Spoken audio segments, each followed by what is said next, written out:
বন্ধুরা, এই ছেলেটা একদিন তার গার্লফ্রেন্ডকে স্বর্ণের চেইন গিফট করে। মেয়েটা দেখে বলে, বাহ, খুব সুন্দর। কিন্তু ছেলেটার মা আড়াল থেকে তাদেরকে দেখে ফেলে। ছেলেটা বাসায় যাওয়ার পর তার মা তাকে বলে, ওই মেয়েটাকে ছিল।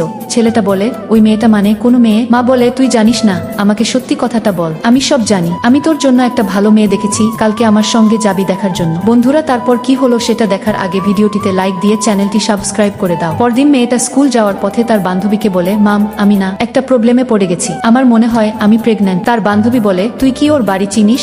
এরপর তারা ছেলেটার বাড়ির উদ্দেশ্যে রওনা দেয়া। মেয়েটা তার কাছে গিয়ে বলে, তোমার সাথে কিছু কথা বলার আছে, খুশির খবর আছে। সেই মুহূর্তে ছেলেটার মা বাসা থেকে বের হয়ে এসে বলে, এর বিয়ে ঠিক হয়ে গেছে, তুমি আসবে। হ্যাঁ। এই কথা শুনে মেয়েটা কান্নায় ভেঙে পড়ে। 5 বছর পর মেয়েটা ফুটপাতে চা বিক্রি করছিল, কিন্তু সেই মুহূর্তে তার এই বাচ্চাটা হারিয়ে যায়। আর এদিকে মেয়েটা তাকে খুঁজতে থাকে। বাচ্চাটা খেলতে গিয়ে পায়ে চোট পেয়ে পড়ে যায়, আর ছেলেটা বাইক নিয়ে যাওয়ার সময় বাচ্চাটাকে দেখে দৌড়ে আসে। তারপর বাচ্চাটিকে উঠিয়ে তার গলায় লকেট দেখে চিনে ফেলে। আর এদিকে মেয়েটা খুঁজতে খুঁজতে তাদের কাছে যায়, আর বাচ্চা তার হাত ধরে টেনে নিয়ে আসে, আর ছেলেটাকে বলে, প্লিজ তুমি আমার থেকে দূরে থাকো।